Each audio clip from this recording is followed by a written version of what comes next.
Today we have to listen four noble truths. There are four noble truths. Dukkha Satya, truth of suffering. Samudaya Satya, the truth of the origin of suffering. Nirodha Satya, the truth of the cessation of suffering. And Mega Satya, the truth of the path leading to the cessation of suffering.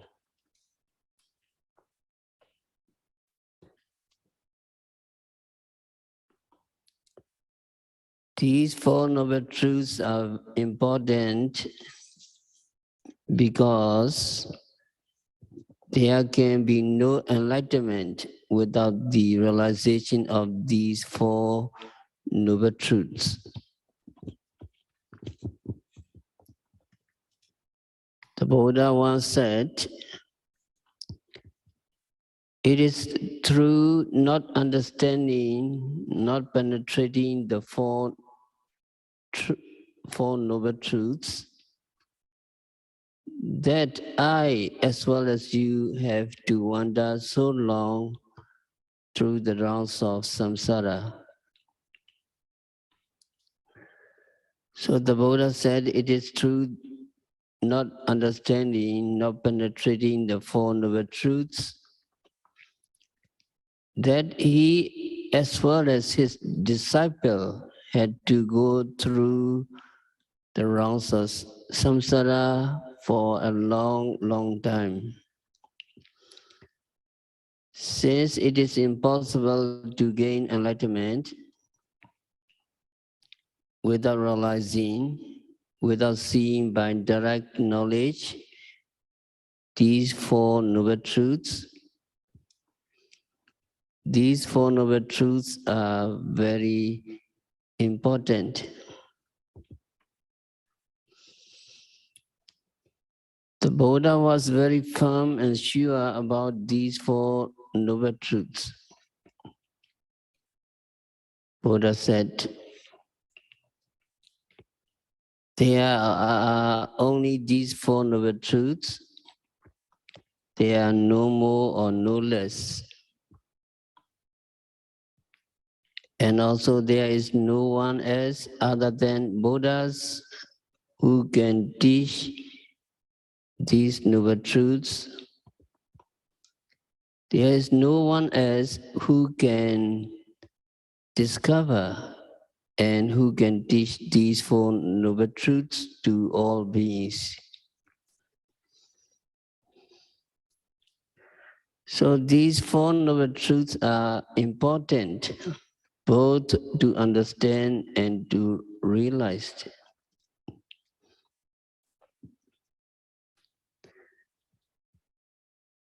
We have to explain this exposition given by the Buddha himself.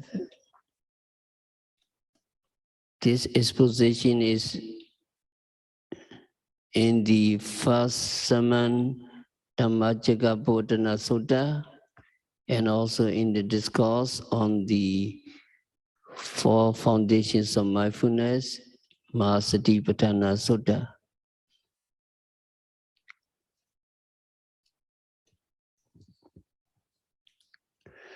Now Buddha said that the first noble truth was the noble truth of dukkha. Jatipi dukkha, birth is suffering. Jarapi dukkha, decay is suffering. Maranampi dukkha, death is suffering.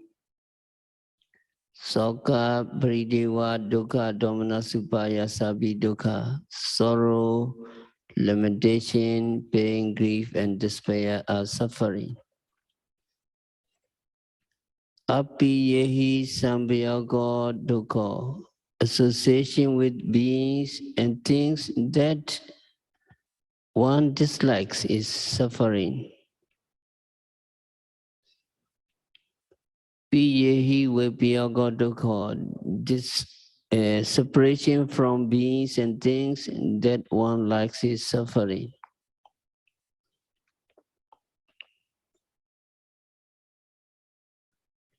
Yampejan Nalabadi Tambi Dukhan, not to get what one desire is suffering. Sanketina Pinju Padane Khanda Dukha. In brief, the five aggregates of clinging are suffering. So this is the exposition given by the Buddha.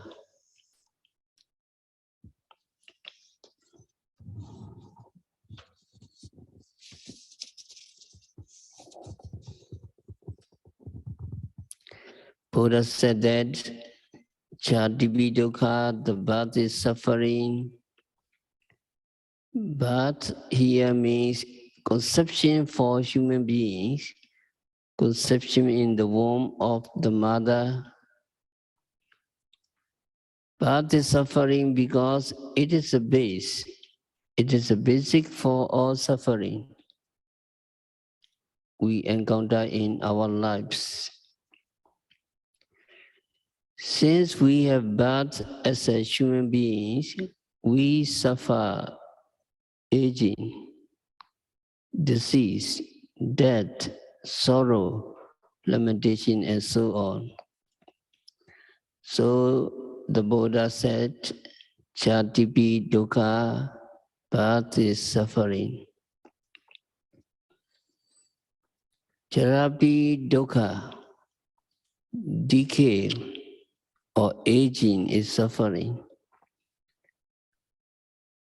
We don't need much explanation about this. Aging, we do not like to get old.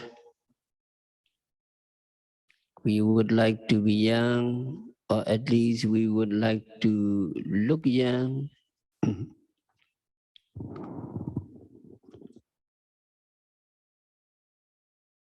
However much we do not want to get old,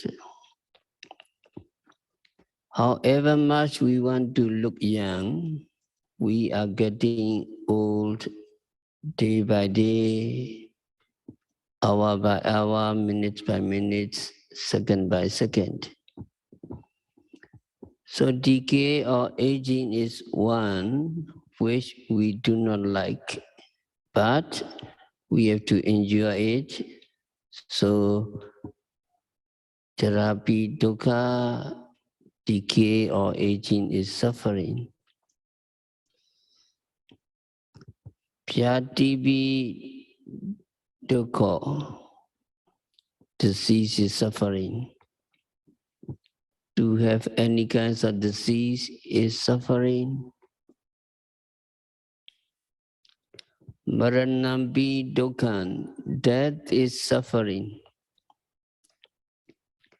We don't want to die. We are afraid of death, but we have to face it one day, sure. There is no escape from death, so there is also suffering.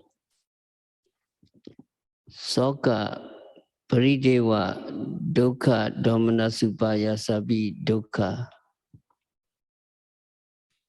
Sorrow, lamentation, pain, grief, and despair, these are suffering. We don't need much thought to understand this.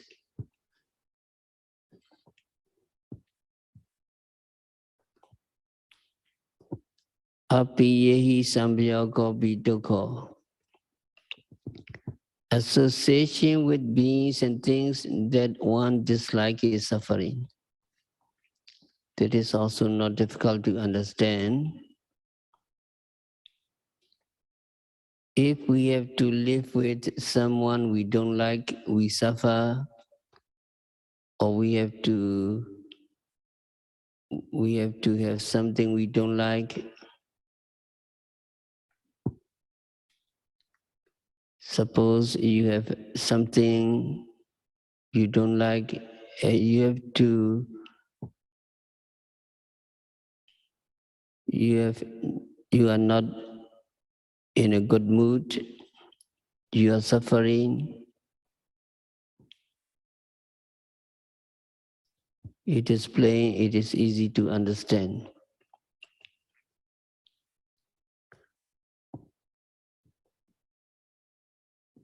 And then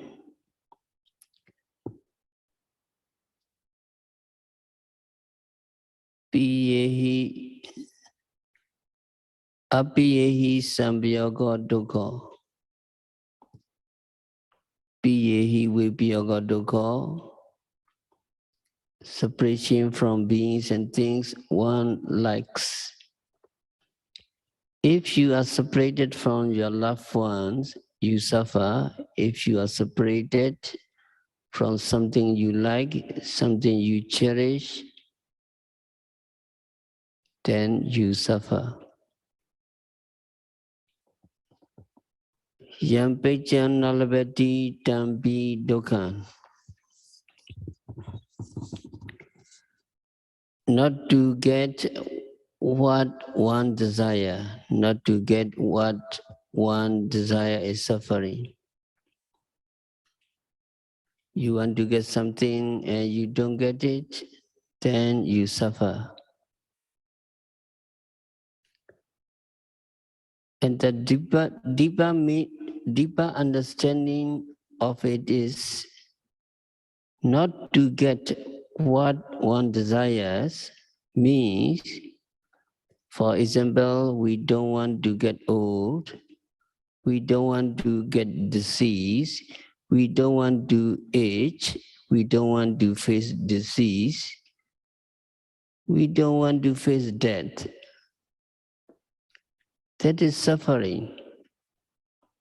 That is, we don't like it, but we have to suffer.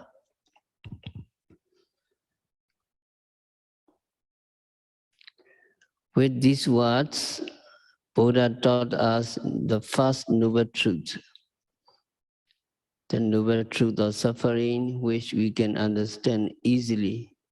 Nobody will deny that these are suffering. There's another aspect of suffering that is in the first noble truth, which the Buddha stated at the end of the exposition of the first noble truth. That is, in brief, Sanketena Pinju Padanekanda Dukkha. The five aggregates of clinging are suffering. We have no difficulty in accepting birth as suffering, decay as suffering, and so on. But with regard to the last statement, that is, in brief, the five aggregates of clinging are suffering, we may have some difficulty.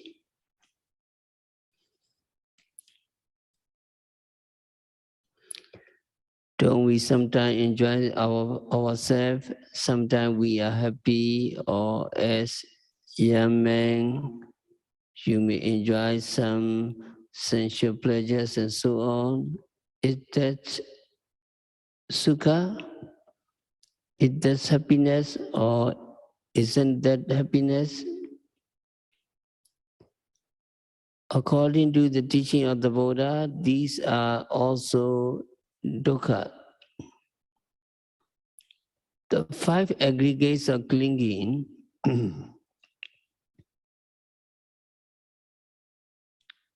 the Buddha said that most beings are composed of five groups. They are called five aggregates. Rupakanda, aggregates of matter. Vedanakanda, aggregates of feeling. Sanyakanda, aggregates of perception. Sankarakanda, aggregates of mental formation. Vijnanakanda, aggregates of consciousness. Or we can say we have the body, feeling, perception, other mental states, and consciousness.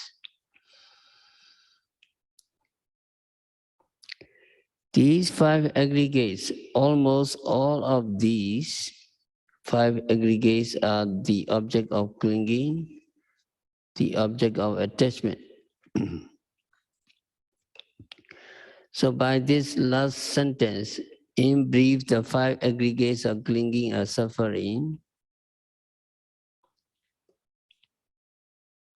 Buddha means to say everything in the world of sentient beings is suffering. What we think, what we consider to be happiness is our analysis of the Buddha suffering. Why? Because Buddha said, whatever is impermanent is dukkha. Itanichantan dukkham. So anything that is impermanent must be dukkha. Whether we translate it as suffering or not, everything that is impermanent is dukkha. Our bodies are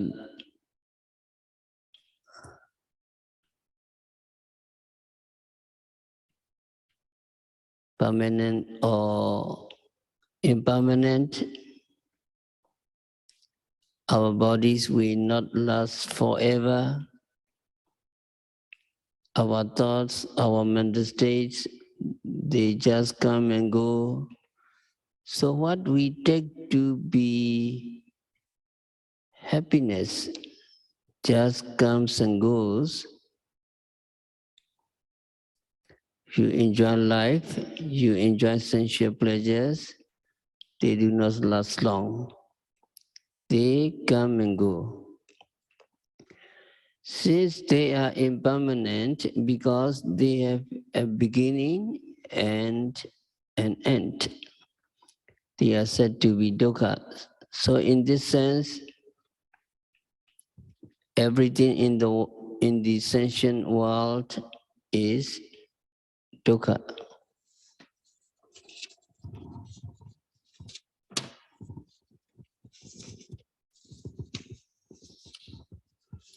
That is why we should understand dukkha with reference to the meaning given by the commentary that dukkha means something that is despicable and empty. It is despicable because it is the haunt. It is the haunt of, or it is the home of many dangers.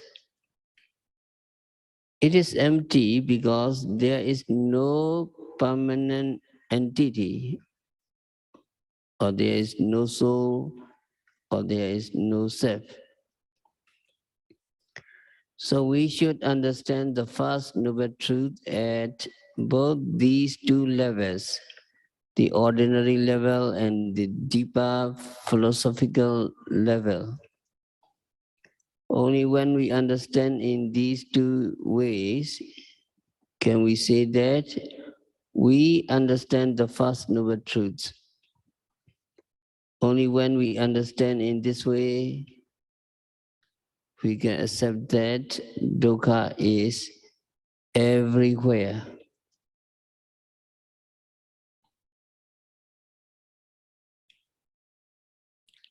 It is not to make you depressed.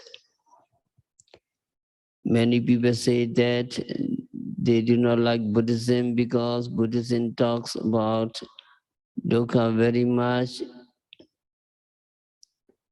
It is like a physician telling a patient that he has a disease.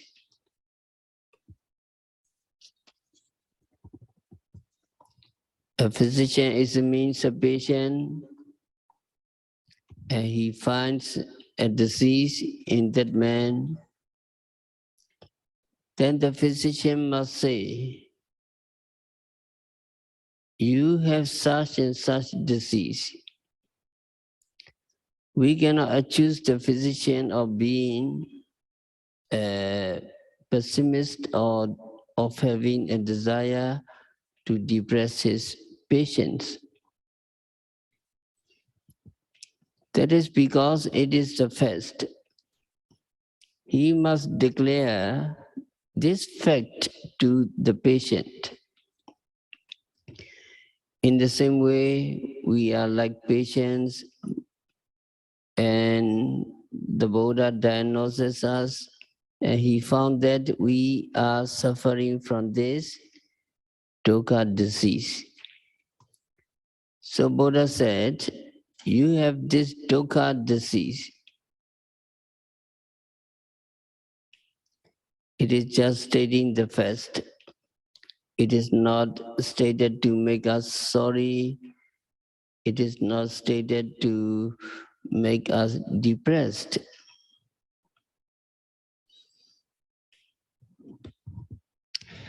If we understand the last explanation of the Buddha, that the 5 aggregates of clingings are suffering. When we understand that, we can accept that the world is really dukkha. According to the last statement in the exposition of the first noble truth, we should understand that life itself is suffering, or that life is equated with suffering. When we say suffering, we mean life, and when we say life, we mean suffering.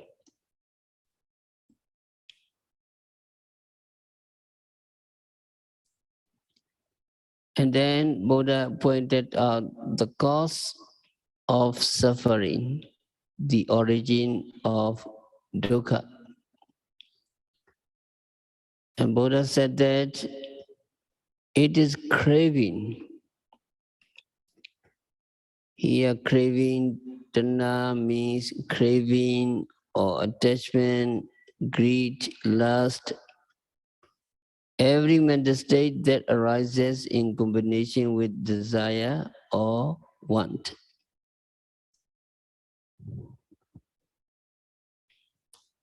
So Buddha said that craving is the origin of suffering, the origin of dukkha.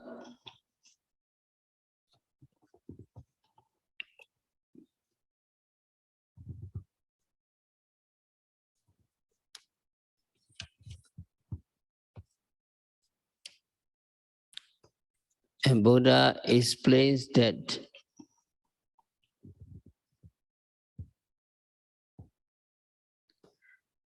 Idang kopana vikwe dukkha samudaya ariya siccan yayantana pona bhavika nandi raga sagata tatra vinandini.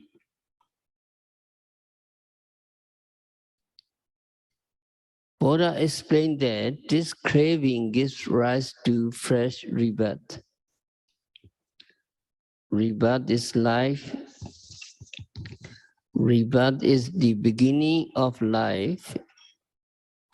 So rebirth is life, life is rebirth. So this rebirth life is dukkha. Here Buddha said that craving gives rise to fresh rebirth. It is the same as saying that craving gives rise to dukkha, craving brings about dukkha.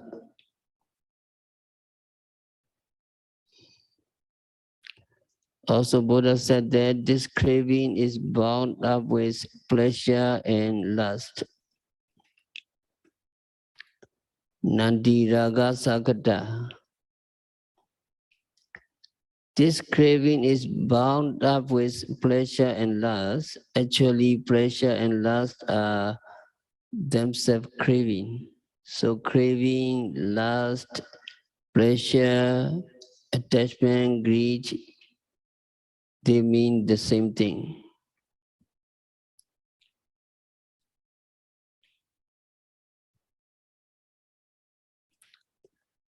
Also, Buddha said,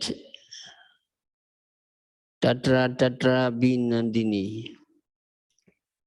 It finds ever fresh delight here and there.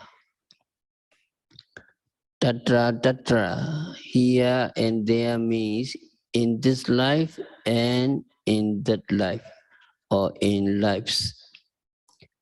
Now it is said that the first active thought moment in one life is accompanied by attachment to that life.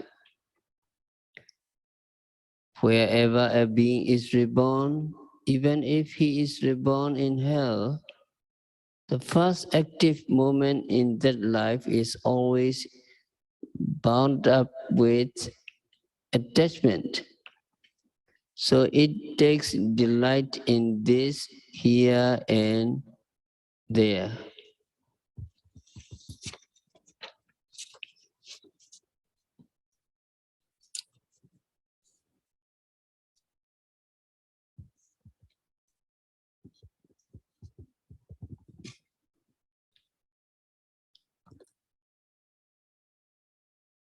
Tatra Tatra Binandini. This Tanna craving finds gratification here and there, everywhere. There's never any boredom or monotony in the pursuit of pleasure. Any seemingly pleasurable sense object, wherever it presents itself, gives delight.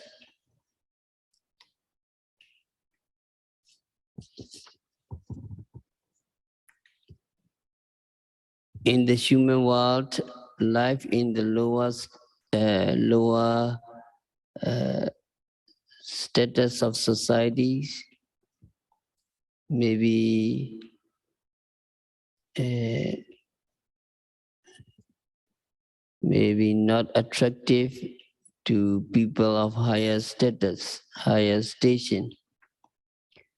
Unfortunately, there are people who are born into poor circumstances, stay enjoying their lives wherever they may be. In the same way, to the human mind, animal life is unpleasurable, repulsive, horrible. To assume the physical body of a snake or an insect is an abominable.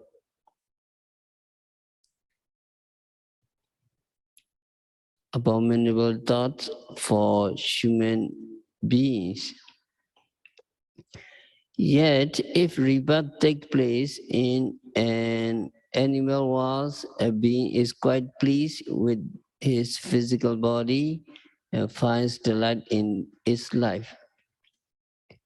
It is because of the nature of tanna, which finds gratification in every existence, in every sense object, wherever it may be. So Buddha had described tanna, craving, as finding pleasure here, there, in every existence, in every sense object.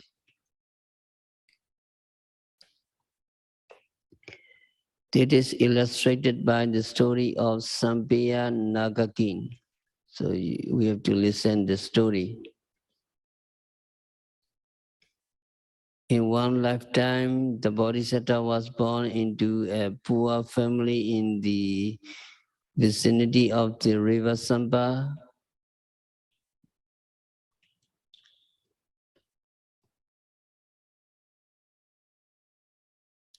One day,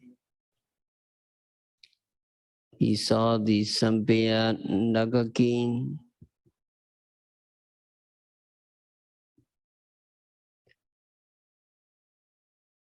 And he was envious of the life of pleasure enjoyed by the Sampian Naga king.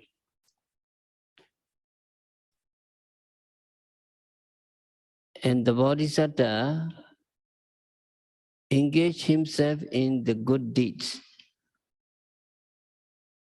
giving alms, dana, observing the precepts, sila.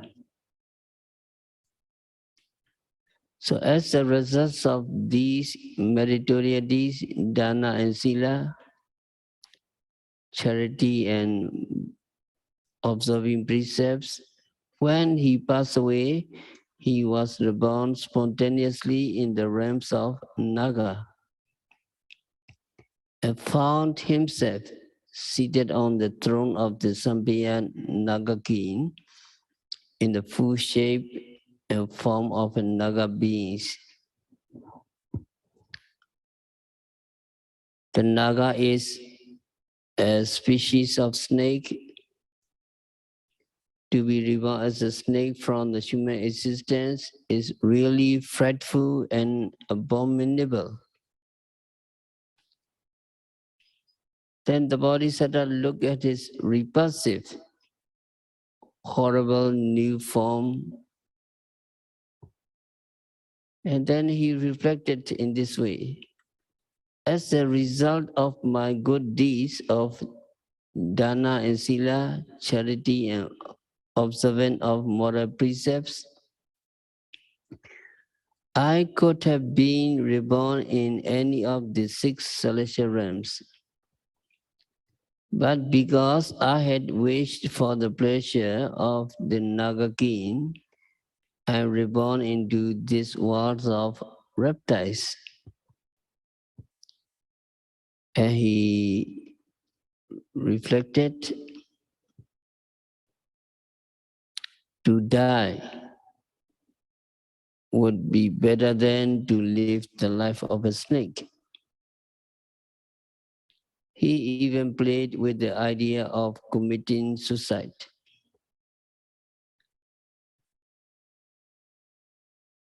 So meanwhile, the young Naga female by the name of Sumana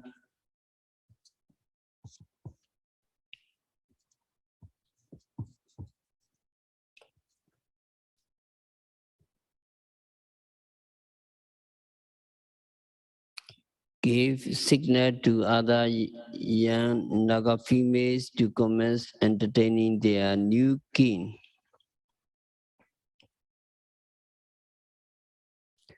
The young Naga females assumed the appearance of the beautiful devis and goddesses, and they started singing and dancing and playing various musical instruments.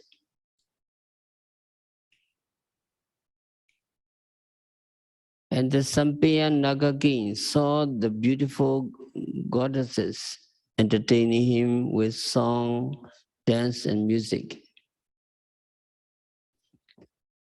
Then the Naga king, Sampeya, imagined his Naga abode to be the palace of the kinds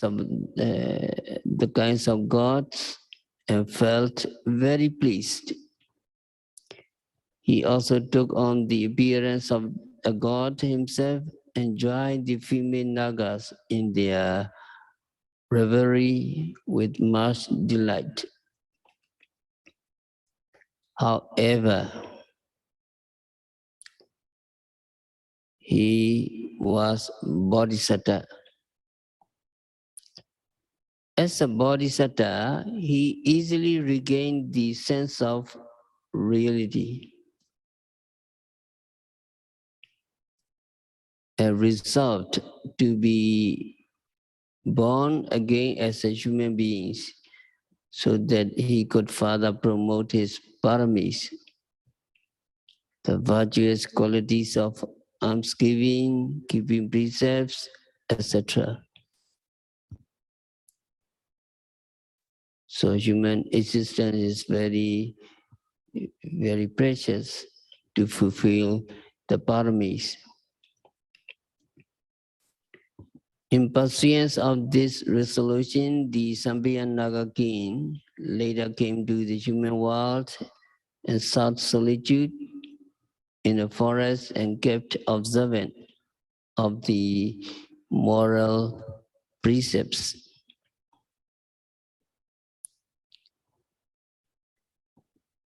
The point we need to understand in this story of Sambian Naga king is that from the human points of view, the body of a reptile is horrible, repulsive. At the initial stage of the Naga life, the Bodhisattva also viewed his new life with horror and repulsion, but the sight of the attractive female Nagas brought about a change in his outlook, which kept his enjoying and delighting in the Naga existence as if it were the home of gods. It is Tanna, craving, which seeks delight here, there, everywhere, rebuttic ways that made the Bodhisattva enjoy his Naga life after the initial revulsion.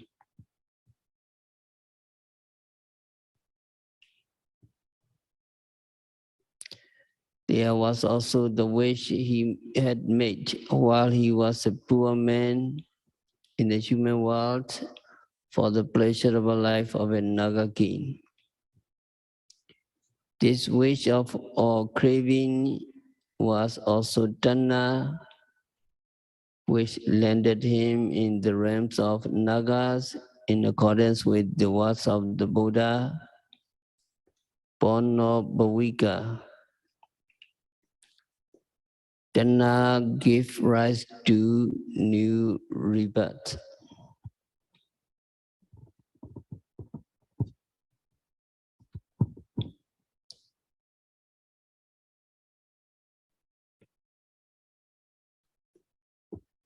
So it is because of the nature of Tanna, craving which finds gratification in every existence, in every sense object, wherever it may be. So Buddha said, Tanna is finding pleasure here, there, in every existence, in every sense object. So this is the story of Sampiya Naga king regarding the nature of Tanna. Tanna as finding pleasure here, there, in every existence, in every sense object. So we continue next week. We have to stop our discourse for today. By practicing Vipassana meditation, by observing every phenomena occurring at the six senses, may you understand the truth of suffering. May you get rid of the cause of suffering. May you realize the cessation of suffering. May you develop more and more the path leading to the cessation of suffering. May all yogis be liberated from all suffering.